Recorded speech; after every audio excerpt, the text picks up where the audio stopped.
What's going on, fellow A-Plusters? It's your boy Adam Perez. I'm back once again with a brand new episode review as we're set to get into Bakuage Sentai BoonBoomger, episode number 12, ladies and gentlemen.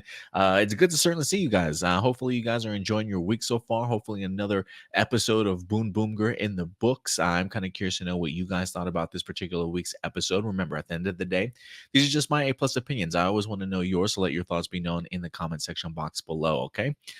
This week was a pretty fun one in regards to the idea that we wind up getting ourselves a great little crossover event here, a great cameo from none other than Sasuke over from Go-Onger, as we get to see Sasuke along with Speedor in this week's episode. And I really love the combination in here in regards to, the idea of two seasons very much being vehicle themed.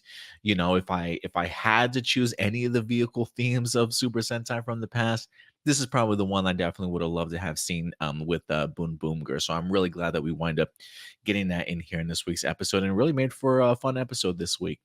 I want to do something a little bit different in regards to how I do a lot of my reviews going forward.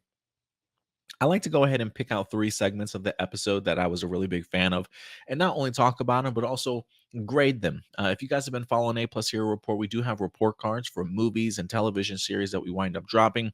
I thought it'd be pretty fun to go ahead and include that in regards to how we break down and review our episode. So I'll grade each segment, and at the end of this episode, we'll go ahead and throw up the final grade for this week's episode. But let me know what you guys think in the comment section box below if you like the change or not.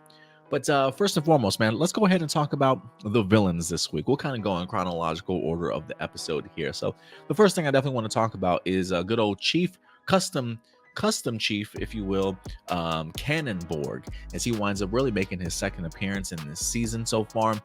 And I gotta admit, man, I really enjoyed the fear that he instills in our Hashalians. Last week, you can definitely see it.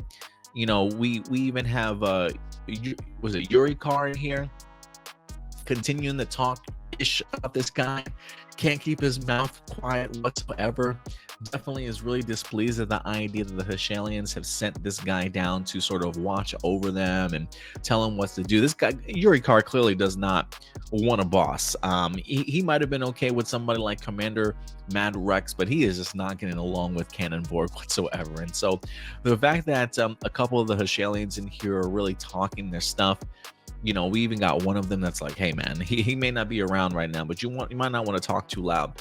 And lo and behold, Cannonborg is literally right around the corner. So there is something cool in the sense that of fear that he kind of puts into them, and one that he really threatens them very much with when it comes to like modifications. Like anytime that they talk bad about him, he just pulls up like his scissors or his saw blade or whatever the case may be, in regards to like, look, I will modify you if I don't like what you're saying about me, sort of thing. So I kind of like how they're playing around with that. And I also really enjoyed too the idea of making the link and the connection here between Cannonborg's arrival to Earth along the same time with Speedor. Why Speedor even came to Earth in the first place, I don't know. I wish that they really expanded upon that a little bit more. But the idea that as Speedor comes into this Earth, he winds up colliding with Cannonborg in last week's episode. And I thought it was a really cool play and how they wind up bringing that kind of all together and revealing that to us here in this week's episode. So a little bit bummed that this week's villain sort of ends up like every other week's villain. The one thing that I appreciated about last week's villain was that we wind up not only getting the villain defeated per se, but really like weakened, but then you get the opportunity to see him upgraded and then become a little bit more powerful and really much more threatening. When this week, Cannonborg for the most part creates the villain. He takes it really under his own power and creates it, but there's not really that added oomph that I was really hoping for. Granted, the guy shoots out like what 100-ton Gitas or slippers or whatever they refer to them as, but like I was hoping that it would go even a bigger notch, that the BoonBoomgers would overcome him so incredibly easy, and then boom, that upgrade hits, and then we truly see our Boomers in danger. And while they certainly were defenseless for most of this episode, to be quite frank with you, when they went against the big bad, I was really hoping that there was another level that we're gonna get it, and unfortunately we didn't get that in here. And so it kind of regulates Cannonborg to just another Hishalian, that certainly still can't get his way. And I was really hoping that his return, or at least him being a part of this, really would up the ante in regards to our weekly villains, and we just didn't get that in here. But I continue to really enjoy Cannonborg.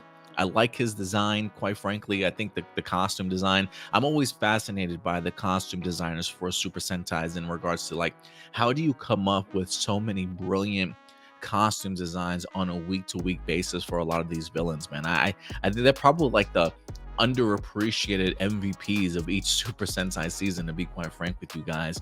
But Cannonborg is certainly still one of my favorites. So if I had to go ahead and grade Cannonborg's appearance in here, even though it was rather brief, I'll probably give it a B, to be quite frank with you guys. I wasn't disappointed or anything like that in that regards, like terribly. So I'll go ahead and give it a B.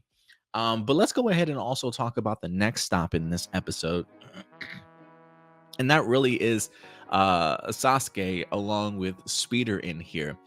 First off, I think if there is anything that was lacking for me with this combo and this cameo from both of them, I really wanted to know why they were on Earth in the first place. Like what brought them here. Like it almost felt like a cameo just to be a cameo, like not even really giving them a purpose for even being there in the first place. But you wanted a crossover, so you just wrote a crossover and like, hey, this guy just randomly popped up for us sort of mentality, you know what I mean? And so for me, that did not necessarily work. I wish that they would have explored that a little bit more, so why they were even here in the first place. But they really just kind of overlooked that, so a little bit bummer in that regards. But as far as seeing like Speedor working alongside the BoonBoomgers and whatnot, telling his story, seeing them sort of appreciate the fact that he was part of another team at some point in time, I really wish that they had gone a little bit more into his past and his Super Sentai team. I think that would have been pretty fun. But look, this is only a 30-minute show, right? Like we can't go a full hour explaining every single little thing, so I totally get it. But I really enjoyed seeing Sasuke again. I thought it was really fun, him trying to protect the young little boy, find his mom, leave it up to him to really rely on flipping of a coin in order to go ahead and try and figure out which direction he should go on, or really to do anything for that matter. But it works for Sasuke. It really works for Sasuke. I feel like, now while I personally have not watched Go-Onger as a Super Sentai season, I feel like I see Sasuke a lot when it comes to crossover events. So clearly he must have been like a really big fan favorite during his time. But he's really kind of grown on me too. I really have always enjoyed his personality whenever he's been in a crossover event, and it certainly doesn't disappoint in here either. I like his charm. I like how funny he certainly is. I love the fact that he was calling the team members Boon Boom, Boon Boom Red, Boon Boom, blue sort of thing. I thought it was kind of needless that they had to correct him each and every time. Like, it's Boon Red, it's Boon Blue. Like, just roll with it, guys. Like, just roll with it. Like, Sasuke is rolling with it. Just roll with it, guys. Like, it's really not that big of a deal. But I love seeing Officer Joe, like, surprised at the idea that Sasuke's methods just really worked for him. I thought it was really cool seeing his roll call alongside the other BoonBoomger members too, after they did their roll call and he's standing kind of beside them. I thought it was just a really great image, to be quite frank with you. So really fun times. I've always loved his relationship every time I've seen him with Speedor, and it doesn't disappoint for this episode either, man. So I had a really fun time with this one. If I had to grade his segment along with the idea of them being in this episode together, I probably would give it a B+. I definitely enjoyed it. I think, again, if anything was lacking, the purpose of them being there, I think, is important to reveal to us, and the fact that they didn't reveal that at all, I thought was a little bit of a letdown. So that's why it's not in the A range for me, but I'll give it a B+ for sure, because I had a fun time time with the both of those characters here this week, and how they work together, especially Speeder coming to the aid of the Boomboomgers while they were pretty much defenseless, kind of coming through and taking on the Gita character himself, or swatting out some of the projectiles that he was kind of shooting out and whatnot. So I really enjoyed Speeder's addition in here. But for me, the last thing I gotta talk about in here was the Zord action. The combination, man. I mean, my jaw was on the floor getting the opportunity to see Engine O and BoonBoomger Robo. I thought it was just an amazing partnership, to be quite frank with you. This season so far has done a really good job of harkening back to classic Super Sentai, in the sense of not really utilizing a lot of heavy CGI during their Zord battles. Like, you can really tell that they're on a set for the most part, man in a giant robo costume sort of thing. But because of the fact that they had multiple Zords in this episode, they really had to go back and rely on the heavy CG. And in this regards, it did not bother me at all. I actually thought it looked rather crisp. I thought they did a really brilliant job. The idea of seeing Engine O and Robo working as well together as they did, like the three-man race that they had, while their middle legs wind up getting tied up together, and they're really just a three-legged robot. Just some of the cool moves that they came up with, the gnarly axe kick that they wind up delivering, it just looked beautiful. Like, it just really looked great on screen. And the fact that they were able to come up with that kind of choreography for those two robots, I thought was just absolutely incredible, to be quite frank with you. And then not only did we get that, but we also got the cool sort of rolling through each other sort of thing, like holding onto each other's legs and turning into a ball and rolling down the street sort of mentality. Some really great camera angles in regards to this battle too. I was just really loving how it kind of all came together. And for somebody like myself, who is kind of fed up a little bit with the space highway sequences, because it feels a little bit too repetitive, to see somebody like Speeder on the track and doing his own tricks and literally running circles around this guy, even transforming into a secondary mode to pick him up by his talons or his legs and toss him off the road. Some really cool action in here, man. And so for me, I think, as much as I enjoy the cameos from Sosuke and Speedor in here, the saving grace for me, not that this was going to be a bad episode, not by any stretch of imagination, but the high point for me was definitely seeing this mecha battle kind of come to fruition, and utilizing these two robots in incredible fashion, man. So if I had to give this segment anything, especially because it really surprised me, and I was sitting there like, I got to give it an A+.